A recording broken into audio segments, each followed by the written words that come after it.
사순절을 보내고 있습니다. 사순절은 이렇게 지켜야 된다 말씀을 나누었죠. 첫 번째 절제, 두 번째 기도, 세 번째 구제하며 그렇게 사순절 기간을 보내야 된다 그랬습니다. 이 중에서 오늘 이 절제에 대한 말씀을 나누고 우리의 삶을 돌아보고 새롭게 하는 그런 귀한 시간이 되었으면 좋겠습니다. 초기 기독교 전통에서는요, 절제 생활을 굉장히 엄격하게 이야기하고 실천을 했습니다. 왜 이 시기에 절제 생활을 엄격하게 하게 되었냐면, 절제는 몸이 불편해지는 거예요. 밥을 안 먹으면 불편합니다. 힘이 들어요. 그래서 몸을 조금 불편하게 함으로 인하여서 예수 그리스도의 그 십자가의 고난에 조금이라도 동참해 보고자 하는 거예요. 이게 바로 요 근래 많이 얘기하는 공감입니다. 공감. 주님의 그 고통, 그 어려움이 나에게 조금이라도 묻어나고 싶은 거예요. 그렇게 하나가 되기를 원하는 것입니다. 그 위대하신 그 고난의 행보들이 얼마나 나를 아름답게 만들었는가, 이것들을 절절히 깨닫기 위해서 나에게 작은 고난을 부여하는 것, 이게 바로 절제 생활이었기 때문에 사순절을 그렇게 보내게 되었던 것입니다. 그 절제 생활 중에 대표적인 것이 바로 금식이에요. 여러분, 배고픔을 모르는 시대에 살아가고 있습니다. 이것도 한참 지난 얘기인데요. 옛날에는 밥도 못 먹고 어려웠단다라고 손주한테 이렇게 얘기를 하면 손주가 그렇게 얘기를 한다 그러죠. 할머니, 라면 먹으면 되지. 라면 먹으면 돼. 왜 밥을 안 먹어? 라고 얘기했던 그 얘기도 벌써 한참 지난 일이에요. 그래서 요즘에는 밥을 덜 먹고 조금 먹고 보리밥 먹고 이런 게 웰빙이다 라고 얘기할 정도로 먹을 것이 풍부한 그런 시대입니다. 그래서 배고픈 걸 몰라요. 그런데 이러한 시절에 기독교인들은 금식을 한다는 것입니다. 배고픈 일은 참 어려운 일이에요. 우리에겐 더욱더 어려운 일이 되었습니다. 그것으로 인해서 그리스도의 고난에 동참하려는 것이죠. 예전에는요, 늘 드리는 말씀이었지만 사순절 기간에는 고기를 안 먹습니다. 오늘 식당에 가니까 고기가 나오더라고요. 그래서 제가 아이고 고기네 그러고 반가워했는데, 아이고 내가 이런 반가워하는 마음을 가지면 안 되지, 이런 생각을 가지고 올라오면서 회개했다는 것 아니겠습니까? 고기를 금지했어요. 금지. 예전에는 화려한 옷도 금지했습니다. 대구 사람들은 화려한 옷을 잘 안 입어요. 무채색 옷을 잘 입습니다. 늘 그런 절제된 생활을 하는 것 같아요. 화려한 옷을 안 입고 오락도 끊었어요. 연극, 영화, 노래방 안 가는 거죠. 그래서 좀 참는 겁니다. 그렇게 하는 시간들, 새로 생겨난 시간들, 새로 생겨난 여유들, 이것들을 어디에다 씁니까? 이 에너지를 예배 드리는 데 씁니다. 예배 드리는 데, 말씀 보는 데 쓰는 거고, 기도하는 데 시간을 내는 것입니다. 여러분들도 이 사순절에 먹고 사는 일, 그 일들 가장 중요한 일이긴 하죠. 그러나 거기서 매몰되지 마시고 먹는 일보다 예배하고 기도하는 데 힘을 쓰셔서 조금이라도 주님을 닮아가는, 주님의 고난에 동참하는 저와 여러분들 다 될 수 있기를 우리 주님의 이름으로 축원드립니다. 절제 사전적 의미를 보면 이렇습니다. 정도에 넘지 아니하도록 알맞게 조절하여 제한함 그랬습니다. 알맞도록 조절하는 게 절제라는 거예요. 중요한 단어는 제한입니다. 제한. 내가 할 수 있으나, 하고 싶으나, 어떠한 귀한 목적과 가치를 위해서 제한하는 것. 제한하는 게 이게 쉽지가 않기 때문입니다. 이 절제는요, 윤리적으로 방종하지 않겠다는 것입니다. 윤리적으로, 도덕적으로 더욱더 민감하게 내가 하나님 앞에 크리스찬으로서 온전한 삶을 살아야지라는 것이죠. 두 번째, 모든 욕구들을 이성으로 알맞게 통제하는 게 절제입니다. 그냥 하고 싶은 대로 하는 게 아니에요. 이성으로 통제해요. 적절하게. 이것이 나의 삶도 살리는 거지만 내 이웃들과의 관계 속에서도 살려내는 일들을 하기 때문인 것입니다. 기독교적으로 이 절제는 무슨 의미냐면 하나님을 생각하는 거예요. 그리고 하나님을 두려워하는 것입니다. 예수님께서 말씀하셨어요. 하나님은 나의 아버지다 그랬어요. 그것 때문에 신성모독으로 잡혀가서 죽은 것 아닙니까? 그 죽을 정도로 가르쳐 주신 메시지가 하나님은 나의 아버지라는 거예요. 근데 요즘 아버지의 권위가 떨어지는 시대에 살다 보니까 하나님의 권위도 같이 떨어졌어요. 그래서 하나님을 나의 아버지로 여기는 건 어마어마한 은혜인데 우습게 여기면 안 된다. 그래서 표현을 그렇게 하는 것입니다. 절제는 하나님 앞에 두려움을 갖는 거예요. 그러면서 내가 정결해지도록. 두려움이 있는 사람은 깨끗하게 하죠. 정결하게 하죠. 여러분 누구 귀하고 높은 사람을 만날 때 어떻게 합니까? 거울을 수차례 보죠. 내가 잘못된 게 없나? 잘못된 옷차림이 있지 않나? 잘 챙기고, 그리고 손도 깨끗이, 왜냐? 악수해야 되니까 손도 깨끗이 씻고. 저도 이제 주일날 오면 요즘 이렇게 이쪽이 터요. 그래서 오늘은 로션을 발랐어요. 왜냐? 우리 성도님들 악수해야 되거든. 그래서 손이 거칠면 별로 기분이 안 좋잖아요. 그래서 손을 깨끗하게 하고 씻고 사포로 여기 살짝 좀 밀고 깨끗하게 해가지고 오는 거죠. 그런 거예요. 하나님 앞에 두려움이 있으면 조심하는 거예요. 조심하고 잘 준비되고 정돈된 옷가짐으로 나오는 것입니다. 그런 행위들, 정돈하는 게 바로 그게 절제다라고 이야기할 수 있는 것이죠. 이 절제는요, 사람을 참 아름답게 만듭니다. 품위를 갖추게 해줘요. 이 한국 기독교 역사에는 이런 아름다운 절제 운동이 있어요. 특별히 우리 한국 기독교 역사 안에 절제 운동이 있었는데요. 그 시작이 어디에서 있었는지 아십니까? 대구에서 있었습니다. 한국 기독교 역사에 어마어마한 전통을 만들어낸 그 일들의 시초가 대구에서 있었다. 뭐라고요? 뭐라고 얘기는 잘 못 들었어요. 대한제국 그때 일이죠. 나라가 힘들었어요. 그래서 돈을 좀 빌려와야 됐습니다. 그전에는 중국에서 이렇게 빌려왔어요. 그래서 중국에 돈을 빌려오는 것은 그만한 대가를 치러야 돼요. 그래서 어떤 상권들을 넘겨줘야 돼요. 그리고 그 계획에 맞춰서 중국에 하나하나 차곡차곡 잘 갚아나갔습니다. 문제가 없었어요. 어렵기는 했으나 문제는 없었어요. 근데 1904년에 8월 달에 일본에서 돈을 빌려오게 되는데 이게 이제 문제가 되기 시작하죠. 돈을 빌리게 되는데 그 과정에서 이게 이제 1차 협정이라 그러는데 그 과정에서 외교권을 박탈되기 시작합니다. 그리고 재정권도 뺏기기 시작해요. 그래서 나라가 힘들고 어려워지게 되었어요. 그것을 우리 국민들이 알게 된 거죠. 사람들이 알고 나서 이게 잘못됐구나. 우리 나라가 어려워지겠구나. 나중에 자유도 완전히 뺏기게 되겠구나 라고 생각하고 일반인들이 나서서 이 문제를 해결하고자 하는 움직임이 있게 되는데 그 시초가 바로 대구에서 있게 되었다. 대구 광문사 사장 김광재 사장, 개신교도였습니다. 기독교인이었어요.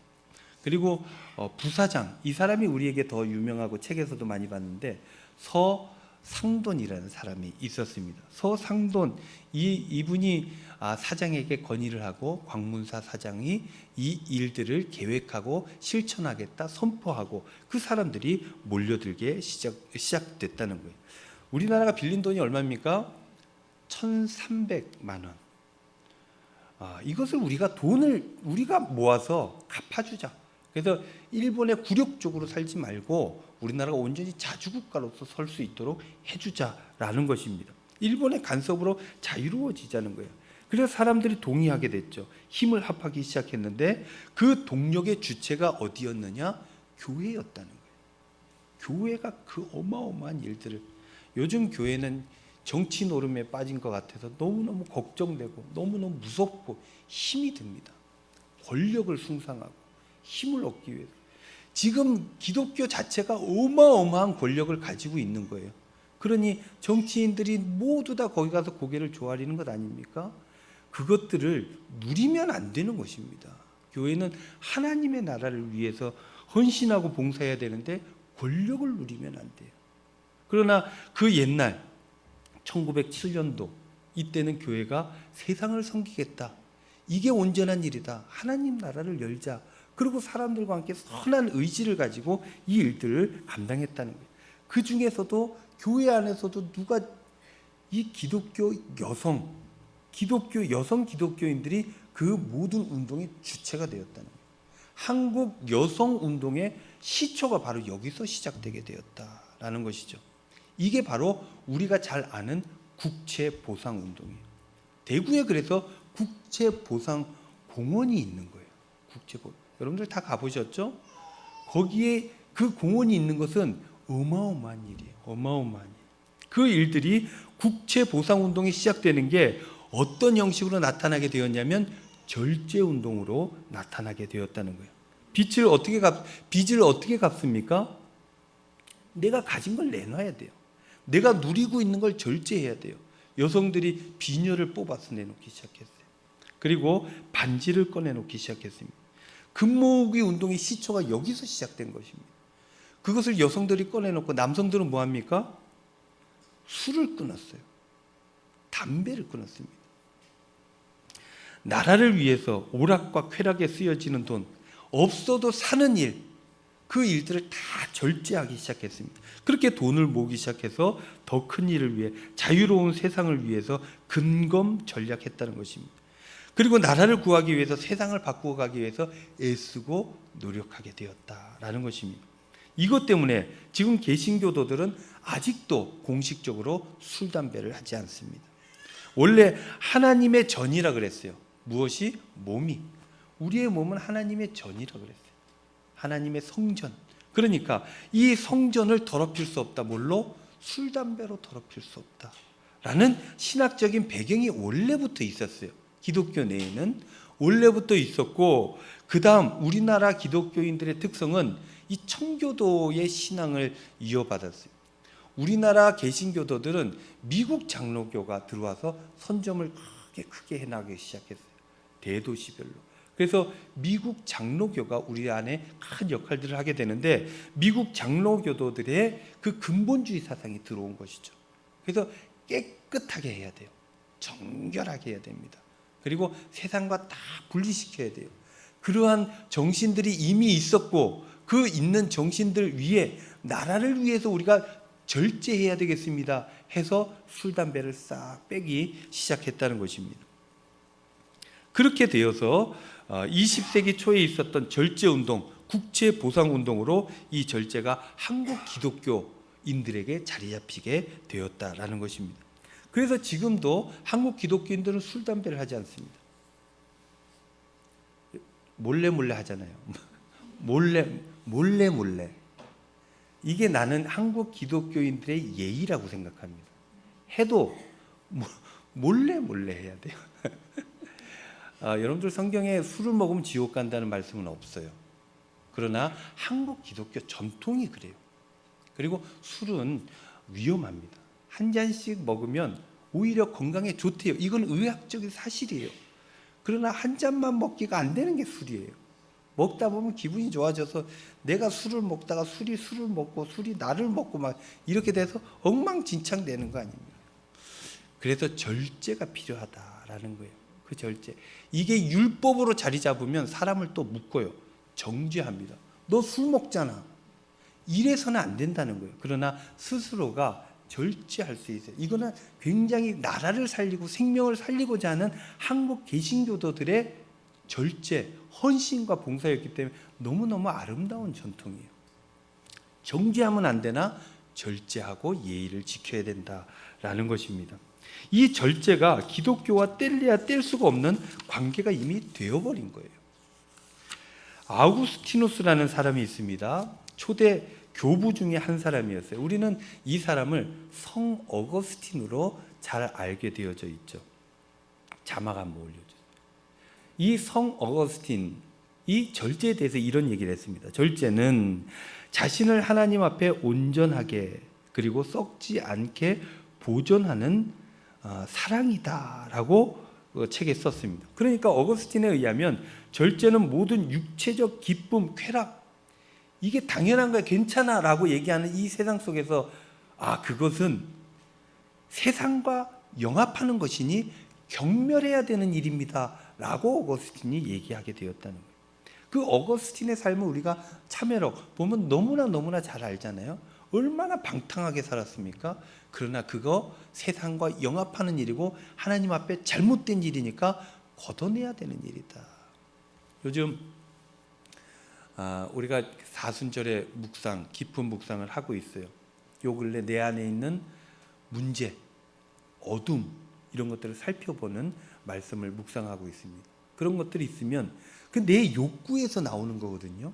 그러나 그것들이 나를 해치고 사람들을 해친다는 거예요. 그러니까 그것을 문제를 인식했으면 그 어둠을 물리치는 일을 해야 된다. 이게 절제다라는 그 이야기를 어거스틴이 했다라는 것이죠. 이것이 우리가 절제 생활을 해야 되는 이유입니다. 어둠을 물리치는 건 무엇입니까? 빛 가운데 거하기 위함이에요. 빛 가운데 거한다는 건 뭡니까? 우리 사순절 첫째 주에 말씀 나눈 것처럼 하나님께로 돌아가는 일을 한다라는 거예요. 절제는 하나님께 돌아가는 일을 하기 위함이다라는 것입니다. 사랑하는 성도 여러분, 여러분들 이 사순절 기간 절제하실 수 있기를 바랍니다. 할 수 있는 것을 다 하는 것, 이게 극히 좋은 일이 아니라는 거예요. 하나님 뜻을 위해 나의 필요를 줄여가는 것, 이렇게 절제로 인해서 생명을 살리는 귀한 역사가 여러분들에게 있기를 우리 주님의 이름으로 축원드립니다. 오늘은 그래서 절제에 필요한 세 가지 이유를 나누고 말씀을 마치려고 합니다. 첫째, 절제 왜 해야 됩니까? 이것은 인간의 덕목이기 때문이에요. 인간이라면 해야 된다라는 것이죠. 옛날 헬라 사람이라면 지켜야 될 네 가지 덕목을 늘 얘기했다 그래요. 그 첫 번째가 지식, 사람이라면 배워야 된다는 거예요. 막 사라지는 게 아니라는 것입니다. 배워야 된다. 두 번째가 용기, 세 번째가 정의. 정의롭게 올바르게 살기 위해서, 온전하게 살기 위해서 용기도 필요하고 정의를 아는 것도 필요하다는 거예요. 그리고 네 번째가 뭐냐면 절제라 그랬어요. 그만큼 절제가 중요한 것입니다. 당시 어른들은 아테네 청년들에게 두 가지를 늘 주지했다 그래요. 첫째, 네 자신을 알아라.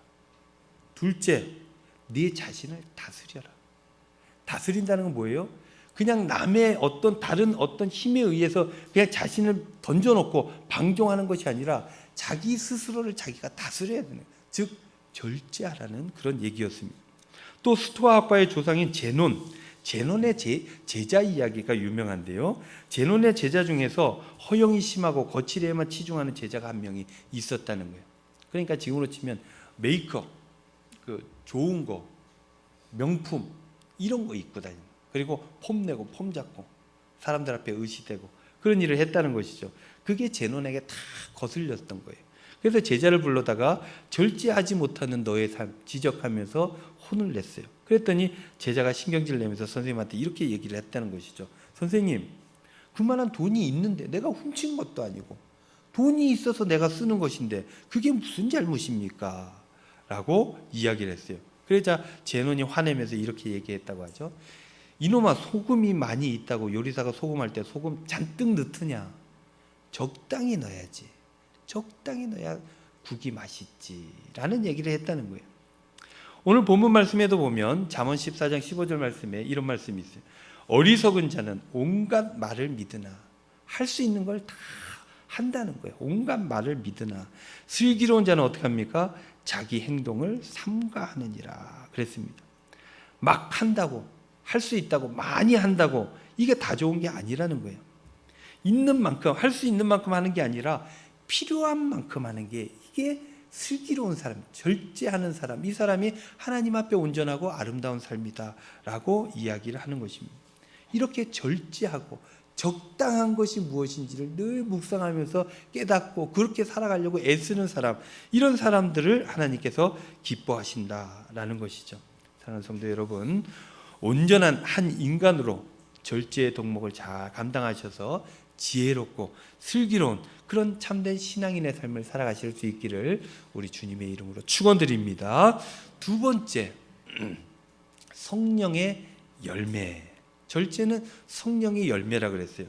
갈라디아서 5장 22절 말씀, 오직 성령의 열매는 사랑과 희락과 화평과 오래 참음과 자비와 양성과 충성과 온유와 절제니 이 같은 것을 금지할 법이 없느니라 그랬습니다. 절제, 성령의 열매 중에서도 절제가 어디에 나와요? 제일 마지막에 나와요. 예전에 쇼 같은 거 할 때 조용필이 언제 나옵니까? 오프닝으로 나오지는 않잖아요. 조용필은 맨 마지막에 나와요. 맨 마지막에 나오는 게 제일 중요한 겁니다. 많은 성령의 열매가 있는데 절제가 안 되면 문제가 되는 거예요. 절제가 안 되면. 그것도 적당해야 된다. 그래서 적당히 하는 그 절제가 이렇게 중요한 것인데 이 절제, 사람에게 꼭 필요한 덕목인데 이게 스스로 가지고 싶다고 가져지는 게 아니라는 거예요. 여러분들 스스로가 절제가 잘 안 돼요. 왜냐? 나의 이성보다 본능이 더 크기 때문입니다. 절제가 안 돼요. 그래서 절제를 하려면 어떻게 돼요? 그게 성령의 열매로서 되어져야 된다라는 것입니다. 바꿔 얘기하면 내가 하는 게 아니라 하나님 하신다는 거예요. 그래서 하나님께 의지하고 하나님께 부탁드려야 되는 것입니다. 그렇게 하나님께 해야 되는 줄 아는 사람, 하나님이 계신 줄 아는 사람, 즉 하늘을 볼 수 있는 사람, 이런 사람이 절제할 수 있다는 거예요. 나만 보는 사람 절대로 절제가 안 됩니다. 지 하고 싶은 대로 하는 거예요. 그러나 하늘을 보는 사람, 하늘의 뜻을 아는 사람, 하늘 아래 있는 사람들을 한눈에 바라볼 수 있는 사람, 전체가 어떻게 운영되는지 아는 사람, 그 가운데 원 오브 댐, 내가 한 명인 줄 아는 사람, 이런 사람이 절제할 수 있게 되어진다라는 것입니다. 세상 사람들은 그렇게 얘기하죠. 할 수 있는데 왜 안 하냐? 누릴 만큼 누려라 라고 얘기를 하죠. 자신이 할 수 있으면 하는 거예요. 그러나 하늘을 아는 사람, 하늘을 보는 사람, 하나님의 창조하신 이 세상의 질서를 아는 사람들은 그 속에서의 나를 알 수 있게 되고 그 속에서 내가 어디까지 할 수 있는지 알 수 있게 된다는 것입니다. 그래서 절제할 수 있게 된다. 하늘을 보는 사람. 그 절제하는 사람은 나를 살리고 이웃들을 살리고 배려로 나타나게 되어진다라는 것입니다. 그러한 삶을 살아갈 때 하나님께 영광을 올려드릴 수 있게 된다. 즉 하나님의 뜻대로 해야 절제가 가능하고 하나님 능력 주신 대로 해야 세상을 살릴 수 있다라는 그 말씀을 우리가 얻을 수 있게 되는 것이죠. 세 번째 절제, 신앙의 성숙입니다. 로마서 보면 이신칭의 그 신학이 있잖아요. 믿음으로써 의롭다 칭함을 받는다는 거예요. 즉 바꾸어 얘기하면 믿음으로 구원받는 거예요. 이게 이제 기독교 개신교 역사에 굉장히 중요한 하나의 명제 아니겠습니까? 이 믿음 중요한 것이. 근데 여러분 이 믿음이 생기면 신앙생활이 끝이 납니까? 절대 그렇지 않습니다. 그때부터 시작하는 거예요. 믿음이 생기면 그때부터 시작이라는 거예요. 믿음이 끝이 아니라 믿음이 시작이라는 것입니다. 믿음이 있는 사람들은 이제부터 예수님을 닮아가는 소위 성화의 과정을 시작하게 되어진다라는 것이죠. 베드로후서 1장 5절 말씀에 보면 그러므로 너희가 더욱 힘써 너희 믿음의 덕을, 덕의 지식을, 지식의 절제를, 절제의 인내를, 인내의 경건을, 경건의 형제 우애를, 형제 우애의 사랑을 더하라 그랬어요. 이 말씀을 보면 시작이 뭡니까? 믿음이에요. 믿음으로 시작하는 것입니다. 믿음으로 시작해서 어디까지 나아갑니까? 사랑으로 나아가는 거예요. 그 가운데 뭐가 있어요? 절제가 있다라는 것입니다. 신앙의 성숙에 절제가 있다는 거예요. 주님 닮아가는데 이 절제가 꼭 필요하다는 것입니다. 절제하지 못하면 망하는 거예요. 로마서 14장 21절 말씀에 보면 고기도 먹지 아니하고 포도주도 마시지 아니하고 무엇이든지 내 형제로 거리끼게 하는 일을 아니함이 아름다우니라 그랬습니다. 바울은요, 믿는 사람들끼리 거리낌이 없도록 주의하라고 그렇게 이야기하고 있는 거예요. 오해가 생기면 안 된다는 거예요. 근데 여러분들 어떤 사람도 그러잖아요. 오해를 신경 쓰잖아요. 나는 그냥 내 뜻대로 하는 건데 나는 문제가 없는데 왜 네가 문제야? 라고 얘기하는 사람은 어린아이 신앙이라는 어린아이. 저 사람이 아파하면 어떻게 해야 돼요? 고쳐야 돼요.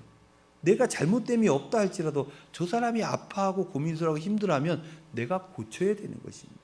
이게 절제라는 거예요. 고기를 먹는 것, 여기에서 고기는 무엇 때문에 금지했냐면 그 당시 고기라고 하는 것은 이방 제단에 들어가서 제사 지낸 음식이 시장으로 나와서 유통되는 거예요. 그래서 그것은 문제 제기하는 율법학자들에게는 이건 다 우상 숭배예요. 그러나 바울은 괜찮다 그랬어요. 뭐든지 감사함으로 받으면 버릴 게 없다 그랬어요. 그냥 감사함으로 먹어라. 그러나 그 너희들이 모여서 먹는 그 일들에 초신자들이 힘들어하면 금지해라. 고기를, 포도주도 금지해라. 먹지 말아라 라고 얘기했던 거예요. 이렇게 다른 일을 배려할 수 있는, 즉 절제할 수 있는 이 신앙의 자세가 필요하고, 이 신앙의 자세, 절제가 있을 때 하나님 나라가 그 안에서 열려지게 된다라는 것입니다. 사랑하는 성도 여러분, 절제할 수 있기를 바랍니다. 절제하는 것이 성경 말씀에 뭐라 그래요? 아름답다 그랬어요.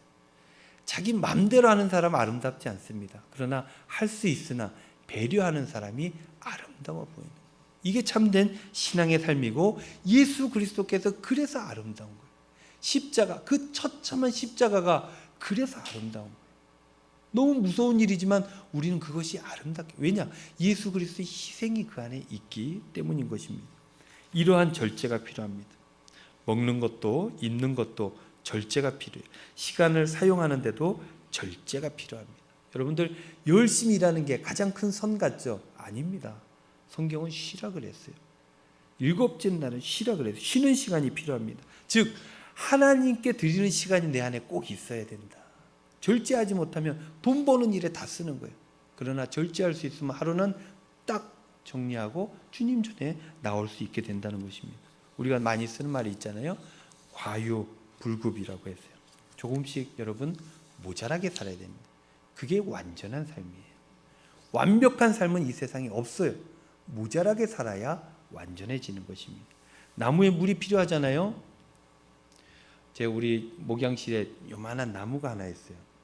이 나무가 시들시들 죽어가요. 한 달에 한 번씩 물 주라 그랬는데 그 한 달에 한 번도 못 줘가지고 죽어가는 거예요. 그래서 제가 이거를 바깥에 내놨어요. 누가 그랬어요? 조정숙 권사님이. 비를 맞아야 건강해진다. 맞는 말이다. 비를 맞아야. 근데 이게 너무 많이 한쪽이 죽어버렸어요. 그래서 지금 이거 보니까 요번 한 주간 비가 없다 그래서 다시 내놨어요. 바짝 좀 말라라. 한쪽이라도 살자. 지금 내놨는데 살기를 기도하고 있습니다. 물이 많으면, 너무너무 필요한데 물이 많으면 죽는 거예요. 약 필요하잖아요. 저도 요즘 약을 먹습니다. 약이 건강에 굉장히 유익하죠. 그러나 남용해요. 막 먹어요. 문제가 되는 거예요. 해가 되는 것입니다. 사람에게 본능이 필요해요. 그래야 생존이 가능합니다. 근데 이 본능대로 사는 것은, 욕구만으로 사는 것은 짐승과 같은 삶입니다. 아름다운 삶, 성화의 삶, 예수님을 닮아가는 삶은 절제하고 자기 스스로를 감당할 수 있어야 된다. 이 사순절 기간에 더욱더 절제하시고 그렇게 예수님 닮아서 천국의 삶을 살아가시는 저와 여러분들 다 될 수 있기를 우리 주님의 이름으로 축원드립니다.